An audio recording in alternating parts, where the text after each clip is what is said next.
Hey everyone, it's time to come together at Anthology Together, July 12th through 15th, 2021, at the Gaylord Texan Resort and Convention Center. In person, yes, I said it. Elizabeth and I are excited to announce that this is the first time we will ever meet in person. The EdUp Experience will be there recording. It's going to be exciting. You can register at anthologytogether.com and enter the promo code EDUPPROMO with only the D being lowercase. That's EDUPPROMO with only the D lowercase for $75 off your registration. It's time to come together, ladies and gents. We'll see you at Anthology Together.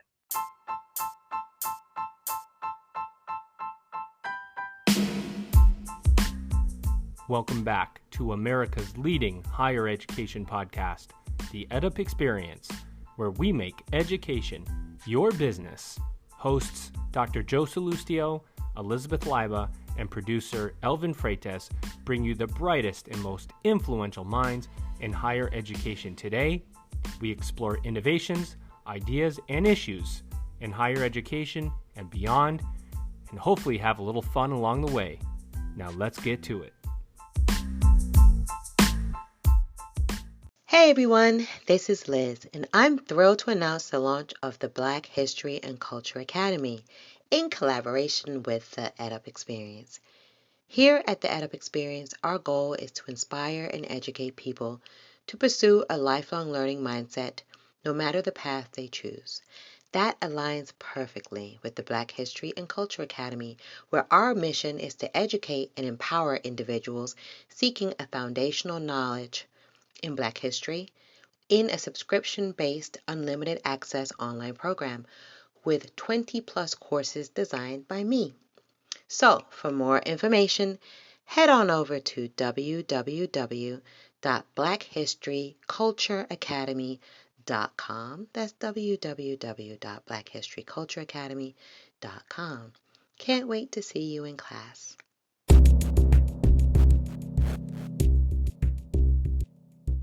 Welcome back, everybody. This is the EdUp Experience, where we make education your business, bringing you the best and brightest and most influential minds in higher education and beyond.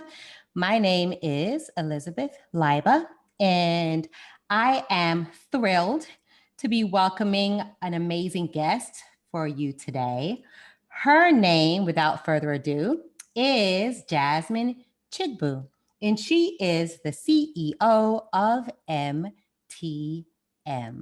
Jasmine, how are you? I'm doing well. Thank you for that great introduction. Did you like that? I sounded so dramatic. Yeah. I actually had an opportunity to shine and express my personality because Joe isn't here to crush my dreams.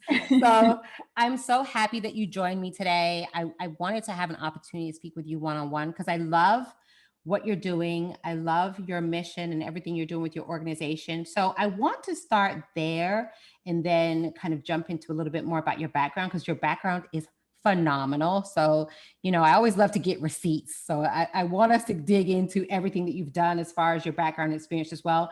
But let's start with your organization, because you're doing some amazing things. And I want to make sure we get some context in terms of everything that you're doing and your goals and your mission. So can you tell us a little bit about MTM? You founded a few years ago. What is MTM? What do you do? And what was your initial motivation in founding your organization? Yeah, those are all great questions. So MTM, we are a software platform designed to maximize retention of BIPOC students, so Black, Indigenous, and people of color, by connecting them with various scholarship and financial aid opportunities. So what we do is we partner with universities and institutions who will purchase our software on behalf of their students. And that way it'll give their students access to a curated database of scholarships, grants, and financial aid opportunities specifically for historically underrepresented students, right? So really eliminating all the time they waste on Google, sorting through spreadsheets, just all the inefficiencies that are intertwined in the scholarship search and application process. We're really streamlining that.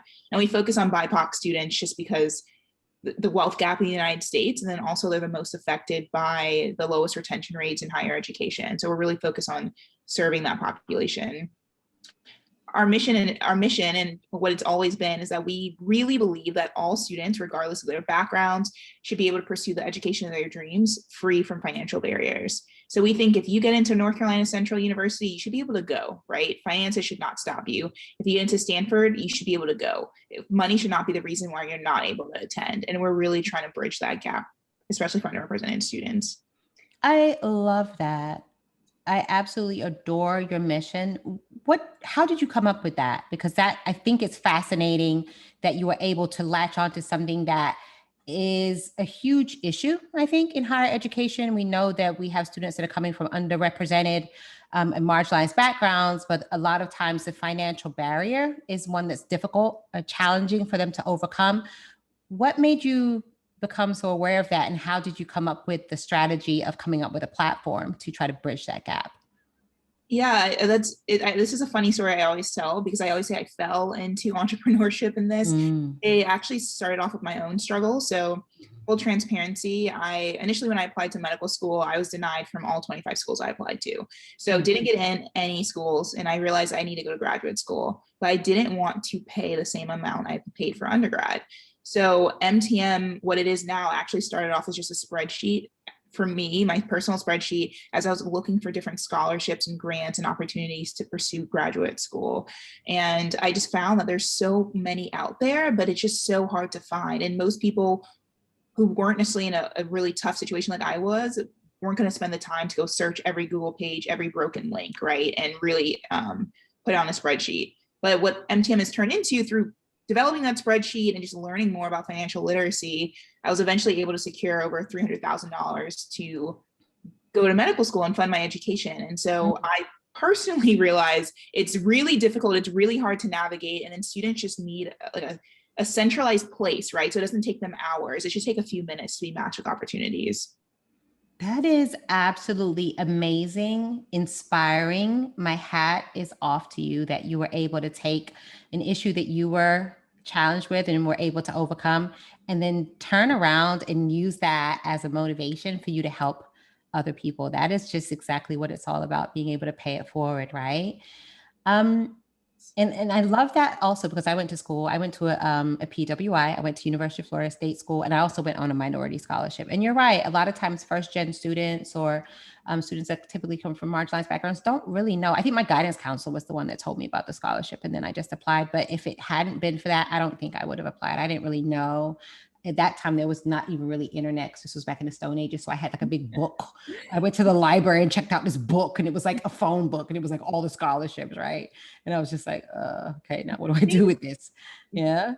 Kids are still doing that today. Like, you sound like it's the Stone Ages, but I know there's a few websites now, or like one paid app that's become really popular. But like when I was in high school, which wasn't that long ago, there was still like a binder of opportunities, which is just inefficient. And it, even just with COVID, right, it doesn't really work in this virtual age. Students can't go into the counselor's office and flip through pages, right? And are they supposed to take pictures? So like what you faced back then is still what students are facing now, which is the problem. How do you connect? And I want to get into your story about your background, and I want to hear more about just your upbringing, because I'm always so fascinated by people that have been able to be mobilized to try to make change, especially for the benefit of those students that are typically marginalized. I feel like these types of stories are ones that we really need to highlight, because we don't have as much support and services and retention and recruiting for these types of students. How do you connect your platform? Are you going into the high schools? I know you said that you partner with colleges. What's been your primary method of connecting with colleges and universities and actually making sure that the students are able to access those opportunities in your database? Yeah, so MTM, we just released our beta platform. So we're currently actually testing it. So initially, while we were developing beta, we kind of did financial workshops. I'm based in North Carolina, and there's a lot of universities and schools here. So we actually started off with partnering with organizations, whether it's a nonprofit or a university, that we had already done financial workshops with. So we're currently piloting our platform with North Carolina Central University, which is a really notable HBCU here and in the North Carolina area, and then also a nonprofit, which is pretty well known. So we've been using that strategy, so leveraging existing relationships. But moving forward, what we're planning to do, because we want to maximize our impact, is really hit systems, right? So can we partner with the HBCU system, whether it's in North Carolina, right, or just in general? Can we partner with the community college system? That's a huge demographic that's really interested in our product, just because the background of their traditional students, right, who tend to be working, who tend to need financial assistance and just additional resources. So we plan on partnering with larger systems. That way, more students in the area, more students across the country can have access to our services. I love that. And that's what it's all about, getting to the product, making sure that the product gets into the right hands. And I'm hoping that schools, leaders in a lot of these community colleges, and also I'm sure some of the state schools are taking heed to this once they do listen to the service and the platform that you will have to offer and be able to roll out, because I feel as though one of the big issues in terms of access is affordability, is the idea that a lot of first-gen students and students that come in from these backgrounds don't necessarily know about how to navigate financial aid, don't really understand about just the affordability of college. They really haven't necessarily had access to the financial literacy workshops and things of that nature that may not be available, depending on where they go to school. Some of those services, I know for myself, I went to a predominantly Black high school, and we were limited as far as some of those additional counseling and different services. What are some of the challenges that you've seen, that you've encountered with developing the app? What are people asking you? What are some of the feedback that you're getting from students or from counselors that have used it, and the colleges that are piloting it for you? What are some of the feedback or some of the things that you're thinking will begin to develop, or that you'll be addressing as you develop the platform? Yeah, so that's a great question. I think there's like two parts, because so when you're looking at the high school demographic, high school students, most of them, I'm not to speak for all, don't really understand how expensive college is, right? Mm-hmm. So a lot of times the primary pushers between seeking financial aid are their parents, because they think they know how much college is, but they really have no idea. They have no idea. And I was also the same person. I had no idea how much room and board, right, tuition, what that actually looks like. Mm-hmm. So a challenge we face is getting the high school student to understand how important it is to start pursuing financial opportunities for higher education as early as possible, right? So getting them piped in. A lot of times their parents are super involved, but you need the student to be just as involved, right? Because at the end of the day, they're the ones who are going to be submitting the final applications, asking for letters of recommendation, and really compiling those letters, those essays. So that's been a challenge, but it's been interesting, because we've been able to find creative ways to engage with students, right? And make this important to them. Like, how do you make this important to someone who's like 15 to 18, right? And hasn't really necessarily been out in the world where all of these bills are piling up. So that's something we faced. I think also in the college spectrum as well. I mean, I guess you would say it's not necessarily a challenge. I think the thing with the high school students, they know college is really expensive. The thing is, they're overburdened with so many services and resources, right? I think there's just sometimes where college students have resource overload. So they have to filter out like what's actually important. So making sure that we let them know that MTM is a resource, like making it visible to them, right? Not just something their school says they have access to, and making it a high priority, because oftentimes they're receiving emails from everyone. And it just becomes a lot. So I think that's something we've been navigating, marketing to the high school student, and then marketing to the college and postgraduate student who knows it's important, but making it a top priority for them. What do you think about, and I'm asking this because this is a question that comes up a lot on the podcast as we've been talking to college leaders and different people that are thought leaders in the space as well. What do you think about all of the news and everything that's going on around the country surrounding student loan debt? I think a big question, especially with the pandemic and the pivot to online and everything that's in the news about the student loan debt crisis and canceling possibly student loan debt to a certain extent, some of it, college affordability. How is that affecting, do you think, students' decision-making processes when they're thinking about applying for financial aid, when they're thinking about applying to college, when they're looking at your platform and how your platform might be able to help them, when colleges are approaching you and asking you about like how your platform functions? How do you see all those pieces fitting together, and how your platform might be able to factor in to a lot of these conversations? Yeah, that's great. I think we've been working on MTM for a while, but I think this era of the crisis, the student loan debt crisis hitting an all-time high, and the COVID pandemic has kind of made us like the perfect solution, you would say, because even if student loan debt is forgiven, from what my understanding is that it doesn't mean that the cost of education will dramatically drop, right? In fact, what we've seen is that the cost of states have cut their funding to like state universities by an average of 13% over the past 10 years. And then we've also seen the cost of like private institutions go up. So even if student loan debt is canceled, we're still gonna have the issue of access, right? Like how can we pipe in high school students into college, right? Even if those who've already taken out loan debt. I think the other issue too is that schools are, which is why MTM serves as a great tool, are going to need to get creative about making sure that their enrollment numbers don't drop. Because with the pandemic, I think a lot of people and a lot of students are rethinking, is this college tuition worth it? Are these thousands I'm spending worth it to stay on campus if I could potentially use a program like LinkedIn Learning, right, or Google Grow and get a computer science degree or go to a coding camp and get a really high paying job at one of these tech companies, right? It makes higher education look less attractive.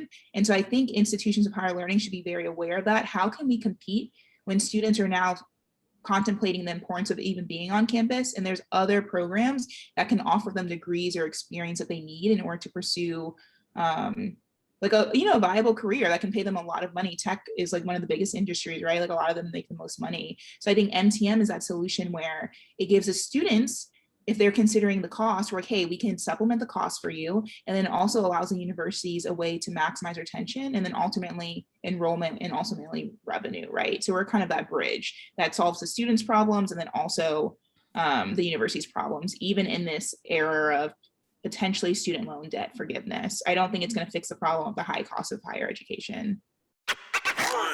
Hey everyone, this is Joe, just reminding you to check out our website at www.edupexperience.com, where you can find and explore all of the content that we've released under the Edup Experience brand, including multiple podcast series, Edup Elites, Edup Embedded, and Edup Experts. You can also suggest topics or guests for our podcast. Then head over to YouTube, check out our channel, The Edup Experience, and you're going to find that my amazing co-host, Elizabeth Leiba, has started a new web series called Edup Unplugged, where she talks about racism in America with special guests coming on that web series. We've got a lot going on at The Edup Experience. Again, check out our website at www.edupexperience.com. Now let's get back to our guest. Yeah, that's really insightful. I'm so glad that you said that, because even with some of the, it's almost like you're trying to put a Band-Aid on, a huge cut, right? It's just like, it's almost like the crisis is so big and we're trying to come up with solutions, but some of those solutions don't feel as though they're actually going to solve the overall problem, which of course is the affordability and the fact that we don't have enough of the funding, and maybe some of the cost in terms of the tuition increases really needs to be addressed as well. Where are you finding, and this is just curiosity for me, just because of the fact that I also was looking for scholarship money and stuff when I was going to undergrad. Where are you finding that a lot of the funding sources are coming from? Has that changed? Because you've been working on this app for some time. So has that changed? I've seen that a lot of HBCUs are getting some injections of funding, but we're going through, obviously, with everything that's going on around the country, something that's has been very unforeseen in terms of just record unemployment and companies being a lot more cognizant of the bottom line, I would say. How has that affected your database and funding sources and our companies and organizations, nonprofits, private organizations, private corporations? Are you seeing that the funding sources are available for students, and has that kind of been in flux, or is it increasing? What are you seeing as far as trends are concerned with that? Yeah, that's a really great question. So what we've seen since the pandemic, so I guess it's been 12 months now, is that there are actually a lot of, even though people face like hard bottom lines, right, like lack of funding, there have been an increase in private scholarships. So we've always had like the McDonald's and Burger King, but I think institutions that maybe had a diversity scholarship are offering larger awards, or even if you think of like GM or like companies like that. Another really important thing we've seen and we've been able to capitalize for MTM is individuals who want to offer scholarships and want to offer support and who have the income to do it. So potentially small businesses, right, who've been hit hard, but they can offer a $500 scholarship, or individuals who just want to serve in a way. They don't want to necessarily create a scholarship fund, but what we've done is we've partnered with them to launch a scholarship. And so we've been able to do that with over 6 partners in the last 6 months. And we've been able to offer several micro scholarships. And we have so many people who are interested in doing that. So this whole subsector of like individuals who want to figure out a way to help, but they don't necessarily have the infrastructure or the time, right, to build up a scholarship fund and all that. We kind of manage that for them. So there's so much of that, I would call it micro grants and micro funding available now, which I actually think is really important because a lot of times it helps students with bridge money. Because what we know is that $1,000, I think, is like the metric they've used, tends to be the number or the amount that can also really affect like student enrollment or dropout rates. And it sounds crazy, right? Only 1,000, but that's like the average of like students will enroll or drop out because of $1,000. Like typically that's the amount. So if we're able to offer micro scholarships, which a lot of private donors are, right? There's a lot of people who are making money in the pandemic and they are willing to offer micro scholarships to students. So that's an area we've been tapping into and something I didn't necessarily see before the pandemic. That's really interesting. And that stat that you talked about, it actually bears out because we've been talking to a lot of college presidents and leaders, and a lot of them are saying that their students, especially now with everything that's happened since the pandemic and a lot of people's work situation being in flux, that sometimes it can be a car broke down or something's happening at home, or maybe a loss of income as far as extra income that they would have made if they were in like the food service industry or something that's taken a hit. That it can be something as small as $1,000 that will prevent a student from being able to stay in school. So yeah, sometimes I feel like we would think that like $1,000, how could that stop someone? But you're absolutely right. And I'm so glad that you bring that up. We at the EdUp Experience, I should plug something that we're doing. We actually have launched a scholarship, the Elizabeth Liba EdUp Experience Scholarship for Spelman College. And we're going to be rolling that out. It has launched with a $25,000 initial funding from a donor. So we're so, I think, like you said, we're so, as a society, I think much more aware of the idea of crowdsourcing and funding. And as you mentioned, there is the ability for people that maybe are just thinking, well, how can I get involved? What can I do? It doesn't have to be necessarily, as you explained, a huge corporation like a McDonald's or a Burger King. It might be my scholarship that I went to University of Florida on was a small family. They're a small nonprofit organization. It's run by a family out of Miami here in South Florida. So I'm glad that you bring that up because I think it really speaks to the idea of how all of us can make a difference when it comes to education and helping students that don't really have the ability. Tell me a little bit about your own background, because I'm so fascinated to hear about your own origin story and what made you so driven. You talked about wanting to go to med school. Why did you want to go to med school? Was there something in your background or did you have like an experience that made you want to go to med school? And how did you grow up to be such a phenomenal person? Because I'm totally in awe of you. So this is fact finding for me now. I have to hear a little bit more about your background. You're so kind, making me smile for sure. I think we talked this a little bit. So both of my parents are immigrants, and I always say this, it's probably a generalization, but I found this to be very true, is that I think in immigrant households, education is really, really important. And so my parents are from Nigeria, but I think unlike a lot of stereotypical Nigerian parents, like they never force education upon me. However, it was an expectation. And I think they just always encouraged me to pursue different things. As I graduated from high school, I think I was just gravitated towards medicine and science and like this idea of like helping other people, right? I think medicine is such a service profession. So I really gravitated towards that. But I think like a lot of students, I was a really high achieving student in high school, but then I went to Duke undergrad. I just struggled a little bit with my science classes. I don't think I really knew how to study for the college science classes in the appropriate way. So I graduated eventually, and I was like, I'm going to take a year off, and I'm going to apply to medical school, even though my GPA isn't astounding, but I think I can get it because things had always worked out for me in the past. And as I mentioned, during that year, I ended up working a research job, didn't like the job, but ended up also applying to medical school, just thinking I was going to take 1 year off. But in that year, I ended up being rejected from all 25 schools I applied to. So like I mentioned, full transparency, it was a really, really tough year. It was like, you've been on this track, you think it's going to work out and it just doesn't. And you're kind of figuring out your next step.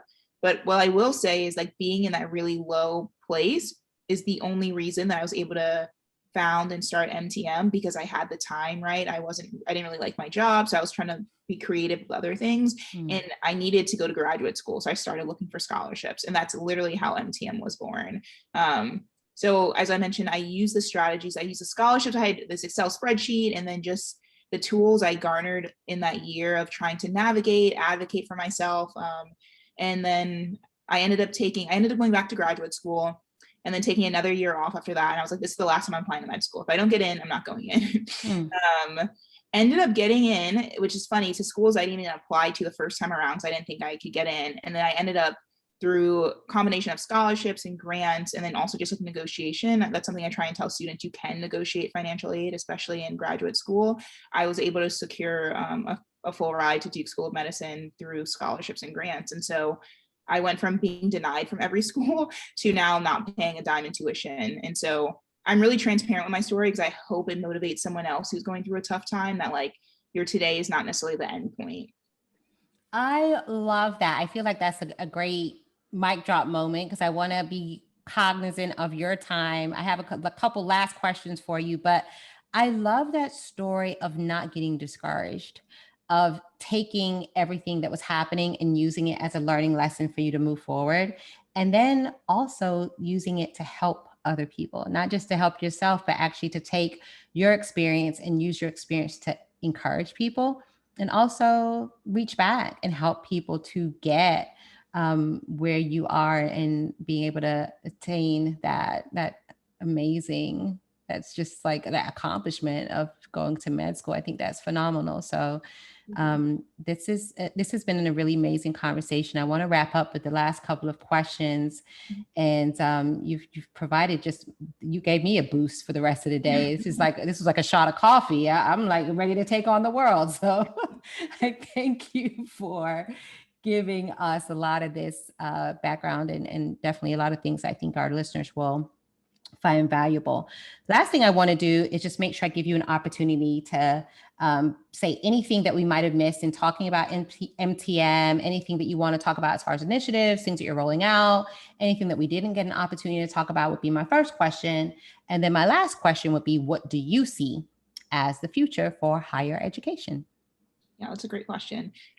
So a few things with MTM. As I mentioned, we are completing pilot testing with our university partners, and we've constantly been iterating our software and looking to go public at the beginning of the school year, so starting September. So we are looking for anyone who wants to better connect their students with scholarships opportunities in a more curated fashion, and really streamline the scholarship search process, whether you're in higher education, a high school, or a nonprofit, or an institution potentially who wants to offer benefits to your employees. We are looking to partner. You can check out our website at gomtm.com, and our email is there, and we'd love to partner and contact, or if you just want to have more questions. That's something that's rolling out. And I touched on this a bit as well, but we launched our scholarship fund during COVID. So we are continually also partnering with individuals and small companies to launch scholarships exclusively through our platform. It helps us because it enables us to offer immediate financial assistance to students, and then also helps our scholarship providers, because they who want to offer to BIPOC students, they already have a database, right, filled of BIPOC students who are looking for scholarships. So it streamlines their process as well. So, I mean, those are some of the exciting things. We're excited to launch with our university partners in the fall, and we're excited to onboard some more. And then your last question about what do I see about the future of education? I see a future where all students are able to pursue whatever education they want. And I say that very loosely, because I think if you want to study the history of culinary cooking, right, or textures or textiles, you should be able to pursue that education, right? Finances should not be a limitation. If you want to go to Milan and study the history of fashion because you're passionate about it, that's what you should be able to do. I see a future of education where students are pursuing passions, are in the pursuit of passion, and without regard for the finances that have historically restricted them. Awesome. That definitely is a wise word to end on. And I thank you so much for joining us today. You provided a lot to think about. And I hope that colleges, universities, and individuals reach out to you to partner with you, because I feel like you're bringing a lot of value. And I really appreciate everything that you shared today. So there you have it, Jasmine Chigbu, CEO of MTM. Thank you for joining us today, Jasmine. Thank you for having me.